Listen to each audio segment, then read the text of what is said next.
ሰበር ዜና ታህሳስ 27 2018 ጤናና ፍቅር ይስጥልኝ አድማጭ ተመልካቾች እንደምን አረፈዳችሁ። የሰዓቱን አበይትና ሰበር ዜናዎች ይዤ ቀርብ ያለው። በቅድሚያም አርዕስተ ዜናዎቹን በማስቀደም ጀምራለሁ። የአማራ ፋኖ በወሎ ታሪክ ሰራ። በታህሳስ ወር ውስጥ ብቻ 3 ዙ 23 አንድ መድፍ ከአገዛዙ ቀምቶ ማውደሙን አስታወቀ። የፋኖ ኃይሎች አገዛዙን ከፍተኛ ወታደራዊ መሪዎች ጨምሮ በርካቶችን መማረካቸውን እንዲሁም መደምሰሳቸውን አስታውቀዋል። በቀጠናው የቀረውን የአገዛዙን መካናይዝድ መሳሪያ እንቀበላቸዋለን ይዘገያል እንጂ አህያ የጅብ ናት ሲል አርበኛ ምሬ ወዳጁም አስታውቋል። ዝርዝር መረጃ ከወሎ ይዘናል፣ እናስደምጣቸዋለን። በጎንደር እንዲሁ የአገዛዙ ጦር በፋኖ ኃይሎች አይቀጡ ቅጣት ሲቀጣም በርካቶች ተደምስሰዋል። ወዲህ ደግሞ በሸዋ የብልጽግና ኮሎኔል በፋኖ ቀብሩ ተፈጽሟል። በዝርዝር የምታደምጡት መረጃ ይዘንበታል።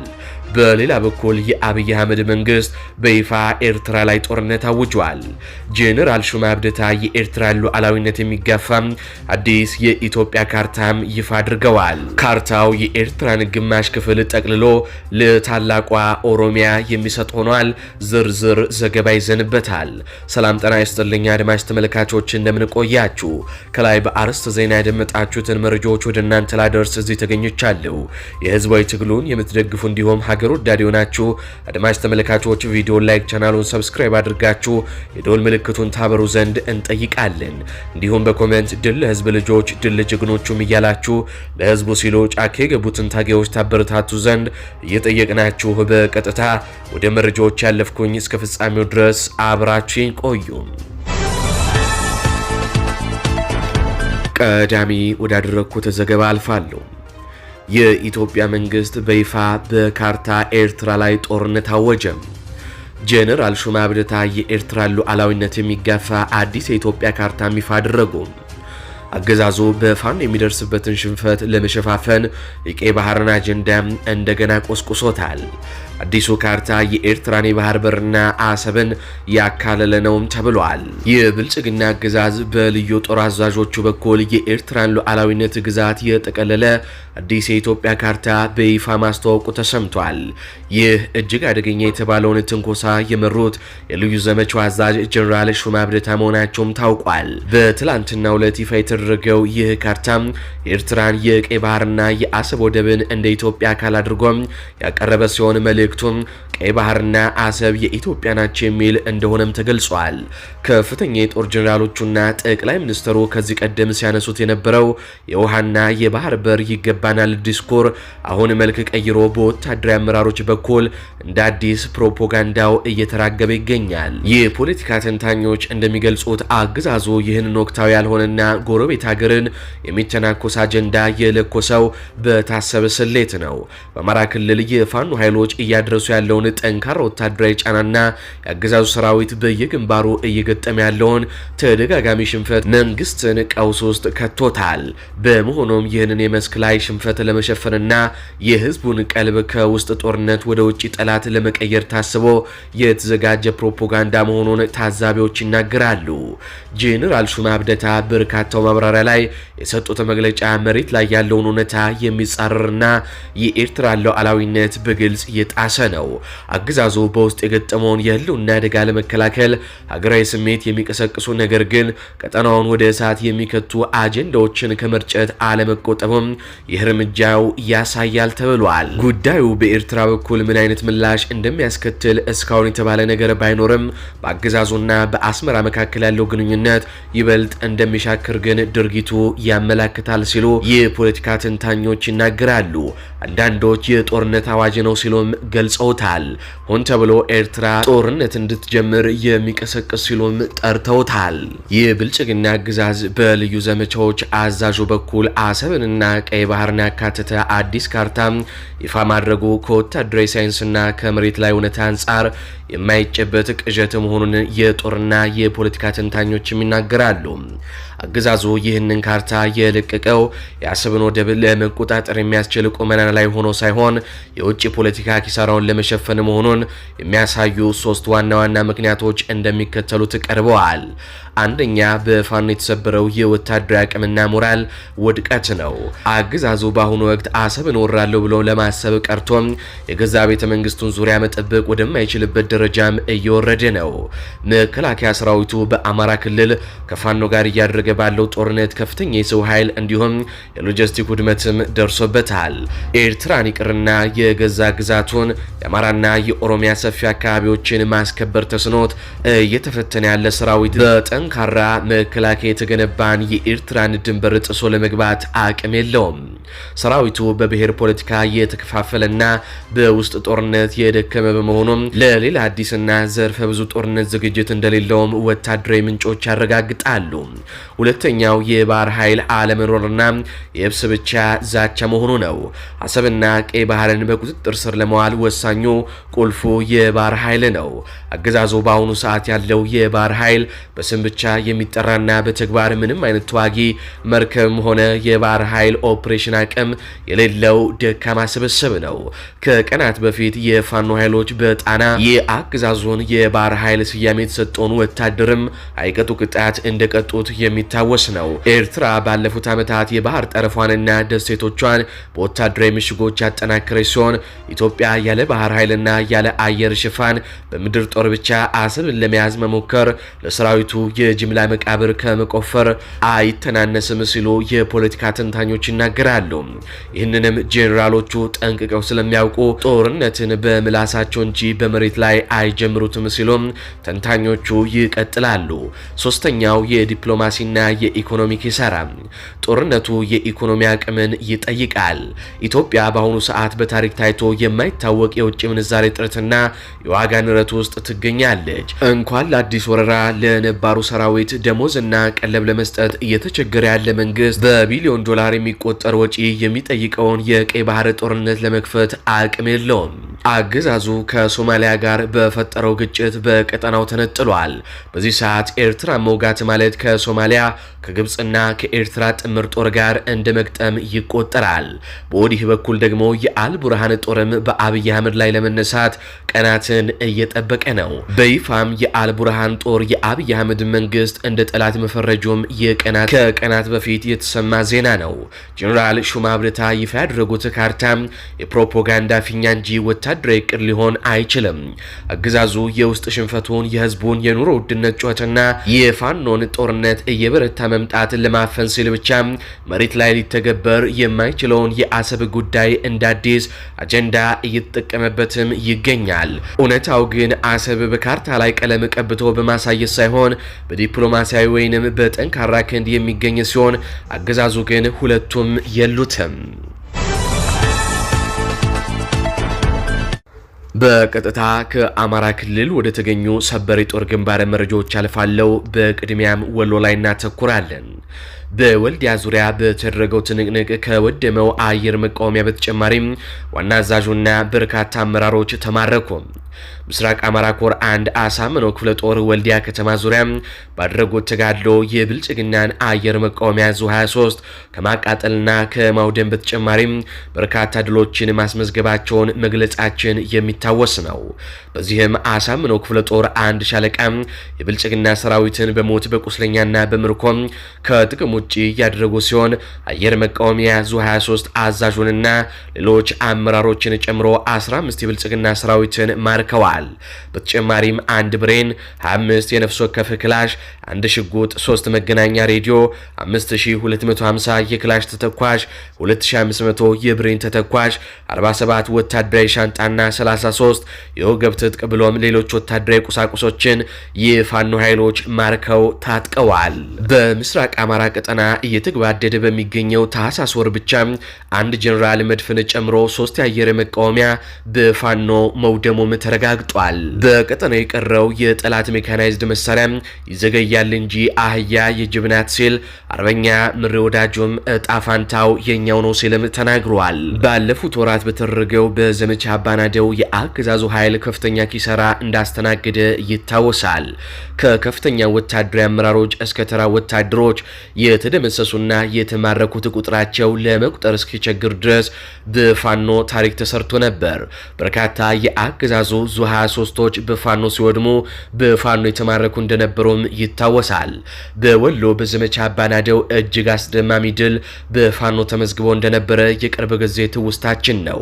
ከዚህ በኋላ አገዛዙም የደረሰበትን ስነልቦናዊና አካላዊ ውድመት ለማስተካከል የተሃድሶ ስልጠና በሚል ሰራዊቱን እንደ አዲስ ወደ ስልጠና ማስገባቱም የሚታወስ ነው። ታዲያ ይኸው የአገዛዙ ሰራዊቴን የተሃድሶ ስልጠና ሰጥቼም በተሰጠኝ የግዳጅ ቀጠና አሰማራለሁ ባለማግስት ደግሞ የአየር መቃወሚያውን ከነ ኦራሉ በደቂቃዎች ልዩነት የፋኖ ኃይሎች ወደ አመድነት ቀይረውበታል። የአገዛዙ አለኝ የሚለው ከባድ መሳሪያው ከነ ኦራሉ የወደመው በዚህ ሳምንት ከወልዲያ ጥቁር ውሃ በቅርብ ርቀት ቃሊም መገንጤ አካባቢ ልዩ ቦታው ዘንዶ ጅራት ተብሎ በሚጠራው አካባቢ ላይ የሚኒልክ እዝ ፋኖ በፈጸመው የላውንቸር ጥቃት ነው። በዚሁ ሰሜን ምስራቅ እዝ ስር 803ኛ ኮር ስር በታህሳስ 7 2018 ዓ.ም በላስታ ግንባር ከወደ ፋኖ በተፈጸመባቸው ጥቃት አንደኛው የአየር መቃወሚያ በድሽቃ ተመቶበት ከጥቅም ውጪ መደረጉም የሚታወስ ነው። በታህሳስ ወር ብቻ 2 ዙ 23 እንደማለት ነው። ጥቃቱ የተፈጸመባቸው የአገዛዙ ኃይል የላሊበላ ከተማ አስተዳደር የላስታ ወረዳና የቡግና ወረዳ የካቢኔ አባላትን ከጋሸና ወደ ላሊበላ ከተማ እየተጓዙ እንዳለ ሲሆን በዚህም የአየር መቃወሚያው በፋኖ ድሽቃ ተመቶ ከጥቅም ውጪ መደረጉን በወቅቱ ሚዲያችን መዘገቡም ይታወሳል። በተመሳሳይ ታህሳስ 20 2018 ዓ.ም አመሻሹን በአምባሰል ግንባር ግሸን ደብረ ከርቤ ዙሪያ ፋኖ በፈጸመው ደፈጣ ጥቃት አንድ ከፍተኛ ወታደራዊ አዛዥ ታጅቦበት የነበረ የአየር መቃወሚያ በፋኖ ቦምብ ተመቶ ሙሉ በሙሉ መውደሙም ይታወቃል።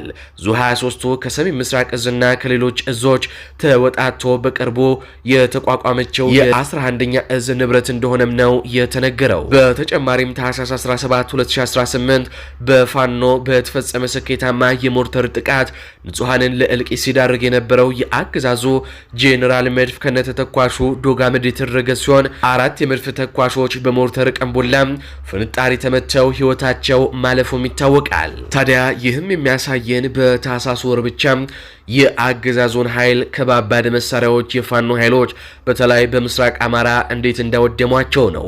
በታህሳስ ወር ብቻ 3 ዙ 23 አንድ ጀነራል መድፍ በፋኖ ኃይሎች ወድመዋል። ይህም የሚያሳየው ምስራቅ አማራ ላይ የፋኖ የበላይነት ምን ያክል ደረጃ ላይ እንደደረሰ ነው። በቀጥታ ወደ ሌሎች ዘገባዎች አልፋለሁ። ከፍተኛ ቁጥር ያለው የብልጽግና ጥምር ጦር ተመታ። ከማዕከላዊ ጎንደር ምዕራብ ደንቢያ ወረዳ ጎርጎራና ጅብጅባ የተባሉ ቦታዎች ላይ በተጣለ ደፈጣ ከፍተኛ ቁጥር ያለው የብልጽግና ጥምር ጦር ተመቷል። መነሻውን ጨዋሂት በማድረግ ከጨዋሂት ደልጊና ከጨዋሂት ጎርጎራ የሚሄድ የብልጽግና ኃይል ላይ በበጌ ምድር ክፍለ ጦር ናደው ብርጌድ በተጣለ ደፈጣ የአድማ ብተና የሚሊሻና የመከላከያ ኃይል በከፍተኛ ሁኔታ ተመቷል ነው የተባለው። በደረሰበት ኪሳራ ክፉኛ የተበሳጨው የአገዛዙ ቡድን አስከሬኑን ጭኖ ሲመለስ መንገድ ላይ ያገኘውን ንጹሃን እየገደለና ንብረት እያወደመም ተመለሷል ሲሉ የአይን እማኞች ገልጸዋል። በትላንትና ሁለት በዚሁ ቀጠና ሰርቀን የሚባል ቦታ 3 ሄክታር መሬት የአገዛዙ ኃይል ማውደሙን መዘገባችንም ይታወሳል። ይህ በእንዲህ እንዳለ ወደ ሸዋ ስናልፍ የኦህዴድ ብልጽግና ወንበር ጠባቂ ኮሎኔል በሸዋ ምድር እያለቁ ነው። ኮሎኔል በዝነው ተፈራ ገሰሰም በሸዋ ፋኖ ተቀንድሿል። ከአቶ ገዱ አንዳርጋቸው የትውልድ ቀይም ዋድላና ደላንት የተገኘው ኮሎኔል በዝናው ተፈራ መከላከያን የተቀላቀለው በ1982 ዓ.ም ነው። ይሄ ማለት በ1983 ዓ.ም የሸዋ አማራን ከጨፈጨፈው የህወሓት ወታደር አንዱ ነበር ማለት ነው። ከ32 ዓመታት በኋላ ድጋሚ የሸዋ አማራን ሊጨፈጭፍ ሸዋ የብልጽግና ጦር እየመራ ገብቶ በአዲስ ትውልድ መቀንደሹ እጅግ የሚያኮራ የኔ ትውልድ ድል ነው ሲል የሸዋ ፋኖም አስታውቋል። በእጅ ሰጡ የአገዛዙ የሐሰት ሰርጎ ገባዊ ፕሮፓጋንዳ ጩኸት ያልተደናበረው ፋኖም የብልጽግናን ፕሮፓጋንዳ አሸንፎ በአንድነት የብልጽግናን ኃይል እየተኮሱም እያሸነፉትም ይገኛሉ። አንድነት ኃይል ነው። የአገዛዙ ኃይልም በምትመለከቱት መልኩም የኮሎኔሉን ሞት ሀዘን ተቀምጦም ይገኛል። በመጨረሻም በወቅታዊ ጉዳይ ዙሪያ አፋብኃ ሰሜን አማራ ቀጠና በላይ ዘለቀ ዕዝ 4ኛ ደጃዝማች ኮር ህዝብ ግንኙነት ኃላፊ ጋር የተደረገ ቆይታ አድምጠን እንመለስ። አመሰግናለሁ። ባንዲራው ተማይነች የአማራ ፋኖ ብሔራዊ ኃይል ሰሜን አማራ ቀጠና በላይ ዕዝ 4ኛ ደጃዝማች ኮር ህዝብ ግንኙነት መምሪያ ኃላፊ ነኝ። እንግዲህ እንደ 4ኛ ደጃዝማች ኮር ከፍተኛ የሆነ ውጊያ እንደቀጠለ ነው ያለ። እንደምታውቁት በተለይ ወደዚህ ቦርደሩ አካባቢ ላይ ከፍተኛ የጠላት እንቅስቃሴ አለ። 4ኛ ደጃዝማች ኮር ደግሞ የሚንቀሳቀስባቸው ቀጠናዎች በሰፊው ከወልቃይት ጠገዴ ጀምሮ እስከ መተማ ያሉትን በሙሉ በ4ኛ ደጃዝማች ኮር ቀጠና ናቸው። በእነዚህ ቀጠናዎች ላይ አሁን ባለው ሁኔታ ጠላት ከፍተኛ አስገብቷል። ስለዚህ በነበረው የጠላት እንቅስቃሴ እንግዲህ የመመከት ስራ የ4ኛ ደጃዝማች ኮር ስራ ሰርቷል። እንግዲህ በሰሞኑ በነበረው ውጊያ እንግዲህ ከ22 ጀምሮ ነው ይህ ውጊያ እየተካሄደ ያለው። በ22 4ኛ ወር 2018 ዓመተ ምህረት በመተማ ወረዳ ወይም ደግሞ ምዕራብ ጎንደር መተማ ወረዳ ዲቪኮ ቀበሌ ጫቆ ሰፈር የሚባል ቦታ ላይ የፋሽስቱ ብልጽግና መንግስት በአማራ ህዝብ ላይ የጀመረውን የወረራና የዘረፋ ስራውን አጠናክሮ ቀጥሏል። 4ኛ ደጃዝማች ኮር ደግሞ እንደሚታወቀው 6 ክፍለ ጦሮችን አካቶ እየተንቀሳቀሰ ያለ ነው። ከ6ቱ በቅርቡ ከመይሰው ካሳ ኮር የነበረ አጣናዋሲ ክፍለ ጦር ተቀላቅሏል። ቅድም በተከስኩት ቦታ ላይና ቀበሌ ላይ ዲቪኮ አካባቢ በተለይ ሰሞኑን እየተንቀሳቀሱበት ያለው የፋኖን ቤተሰብ ማሰር፣ የፋኖን ቤተሰብ ንብረት ማቃጠል እና ሌሎች ጫናት ሌላውን ይሄን አስከባሪ የሞቱ ሲሆን 6ቱም ሙሉ በሙሉ ተማርከዋል ማለት ነው። በተመሳሳይ 400 የብሬን ጥይት ተማርኳል። 90 ፍሬ የክላሽ ጥይት ተማርኳል። በዚህ ሰዓት ይህ ኃይል አግቷቸው የተገኙ 6 ሴቶችና 2 ወንዶች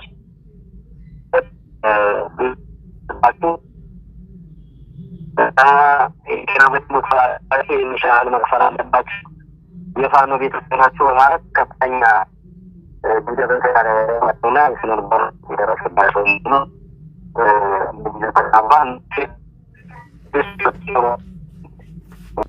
አዛዥ ሆኖ የተመደበው ሊቁ ነው። እንግዲህ የክፍለ ጦር ዋና አዛዥ ሆኖ የተመደበው ሊቁ ንጉስ ነው። እሱ እንግዲህ በስምሪቱም የመጀመሪያ ስምሪቱን አድርጎ ትልቅ ውጤታማ የሆነ ጀብድ ፈጽሟል።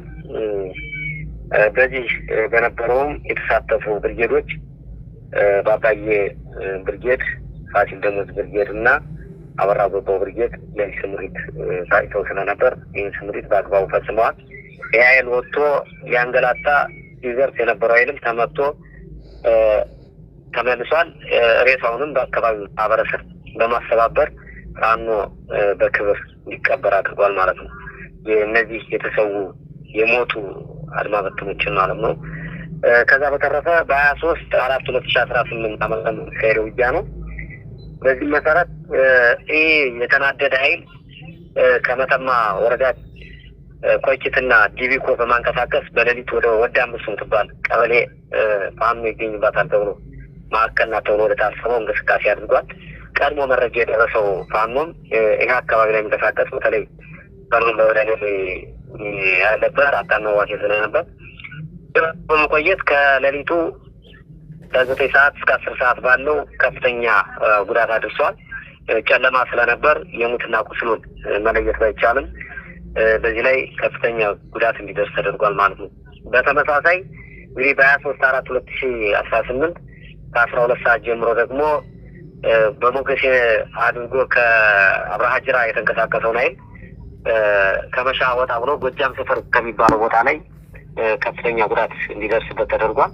በዚህ በነበረው ውጊያም እስካሁን ባለው መረጃ ማለት ነው ያጋጠመ ስለሆነ ከ10 በላይ የሞተ ወደ 14 ቁስለኛ እዛ አካባቢ ጤና ጣቢያ ላይ እንዳስገባ ሙሉ መረጃው ደርሶናል ማለት ነው። በአጠቃላይ ምርኮ ሁኔታና ሌሎች ጉዳዮችን እንደደረሰ እናቀርባለን። በዛሬ አካባቢ ላይ የአራተኛ ደጃዝማች ኮር ጎቤ ክፍለ ጦር ነው በዋናነት የተሳተፈ። የአርበኞች ክፍለ ጦርም አለ። ጎቤ ክፍለ ጦር፣ ረመጡ ደጀን ክፍለ ጦር የተወጣጣ ኃይል ነው በዚህ አካባቢ ላይ እርምጃ የወሰደው እና ጥሩ ውጤት አለ። እንግዲህ ጠላት አንቀሳቀሰባቸው በመተማ በኩል አንቀሳቅሷል። በተመሳሳይ በሽመለ ጋራ ወይም ደግሞ ቁጥር 1 እየተባለ በሚጠራው አካባቢ ያው የመተማ ወረዳ ቢሆንም በሱ በኩል አንቀሳቅሷል። ከአብርሃ ጅራ በሞገሴ በኩል እና ከድርማ ጋር አንቀሳቅሷል። በተመሳሳይ በጋብላ በኩል በሁለት መንገድ አንደኛው ወደ ላስታ በኩል የሚንቀሳቀስ ሲሆን አንደኛው ደግሞ ወደ አሻሚት የምትባል ቦታ ላይ ይሄ ደግሞ ማዕከላዊ አርማጭሆ ወይም ማሰሮ ደንብ አካባቢ የተንቀሳቀሰ ነው። በተለያዩ መንገዶች የሚችለውን ኃይል ሁሉ ይዞ ተንቀሳቅሷል። እዛ አካባቢ የሚገኝ እንደ አራተኛ ደጃዝማች ኮር ደግሞ ሁሉም በተደራጀና በተደራጀ አግባብ እየመከተ ይገኛል ማለት ነው። ይህንም አጠናክረን እንቀጥላለን። በዋናነት ትልቁ እቅዱ የፋኖን ቤተሰብ በማሰርና በማንገላታት ምረት አስገባሉ ጫካ ያሉትን ሰዎች የሚል ያበቃለት እቅድ ይዞ ነው እየተንቀሳቀሰ ያለ። ይህን ለማክሸፍ ደግሞ ፋኖ ሙሉ በሙሉ በሚባል አግባብ ይህን እቅድ ለማክሸፍ በእቅድ እየተንቀሳቀሰ ያለ። አስፈላጊውን እርምጃ ለመውሰድ ሁሉም ነገር የተሟላ ስለሆነ ምንም ያዳግት ነገር እንደሌለውና በአጭሩም ይሄ ጠላት በየገባበት አካባቢ እንደሚደመሰስ ለማሳወቅ ፈልጋለሁ። ይህን ማጠናከር እንቀጥላለን። ከዚህ በኋላ ማንኛውንም በፋኖ ቤተሰብ ላይ በሚወሰደው እርምጃ ፋኖ ተመጣጣኝ እርምጃ እንዲወስድ በጋራ አጥብቀናል። ይህንም አጠናክረን እንቀጥላለን ማለት ነው። በየትኛውም ቦታ ላይ ተመጣጣኝና አስፈላጊ የሆነውን እርምጃ ሁሉ እንደሚወስድ እንደ ከዚህ ቀደሙ በመግለጫ ላይ ብቻ የተንቆረጠጠ ሳይሆን ወደ ተግባር ገብተን አስፈላጊውን እርምጃ እንደምንወስድ ይህን በዚህ አጋጣሚ ለማብሰር ፈልጋለሁ። ይህን ስል ከዛ እያሰረ ያለ የፋኖን ቤተሰብ እያሰቃየ ያለ የሰላም አስከባሪ ነን የሚል አለ። በተመሳሳይ አድማ ብተናን የሚል አለ። ዋናው መንገድ መሪው ይሄና ምንሻው የቀበሌ ሊቀመንበር የሚሉት ናቸው። ይሄ ደግሞ አሁንም ሊረዱት የሚገባው ከ70-80% እንደ አማራ ክልል እንኳን ተቆጣጥሮ የሚገኝ አካባቢውን ፋኖ መሆኑ ይታወቃል። ስለዚህ ፋኖ እርምጃ ለመውሰድ ምንም የሚከብደው ነገር የለም። አስፈላጊውን እርምጃ ለመውሰድ ምቹ ሁኔታ ይፈጥራል ማለት ነው። ስለዚህ እነዚህ ቅድም የጠቀስኳቸው በሙሉ ከዚህ ድርጊታቸው ካልታቀሙ አጸፋው ከባድ እንደሚሆን ሊረዱት ይገባል። ምን አይነት እርምጃ ልንወስድ እንደምንችልም እነዚህ አካላት መረዳት የሚችሉበት አግባብ ሊኖር ይገባል። ምክንያቱም ለእነሱ ቀላል ነው መረዳት ብዬ አስባለሁ። ግዴታ ዝርዝሩን መግባት ይጠበቅብኛል ብዬ አላስብም። በዚህ ልክ እርምጃ እንደሚወሰድ ሁሉም ሊረዳው ይገባል። የአማራ ሕዝብ የኢትዮጵያ ሕዝብ መለያ ያለን ሕዝብ ቢሆን ሊረዳን ይገባል። በሚወስደው አጸፋዊ ምላሽ ከሌላ እንግል እንዳይታሰብ በትክክል የባንዳ ቤተሰብ የባንዳ የሆነ አካል አስፈላጊውን እርምጃ ለመውሰድ ምን ዝግጅታችን ጨርሰናል። ይህንም ጨርሰናል። አሁንም መጠናከር እንቀጥላለን ማለት ፈልጌ ነው። በእናንተ በኩል የሰጣችሁን ያለ ሽፋንም ከልብ እናመሰግናለን። ሌሎችንም ማህበረሰቡን በመጠየቅ አካባቢውን በማጣራትም ምን አይነት እርምጃ እየተወሰደና እንዳለና ምን አይነት በፋኖ ቤተሰብ ላይ ጉዳት እየደረሰ እንዳለ እናንተ የሚዲያ አካላትም እየፈተሻችሁ ለህዝብ ማድረስ ይኖርባቸዋል የሚለውን ለመናገር ያክል ነው። አመሰግናለሁ። አድማጭ ተመልካቾች ለሰዓቱ ያስኩላችሁ ዘገባዎች እነዚህን ይመስላሉ። በቀጣይ በሌሎች ዘገባዎች እስካገኛችሁ ድረስ ቸር ያሰማን።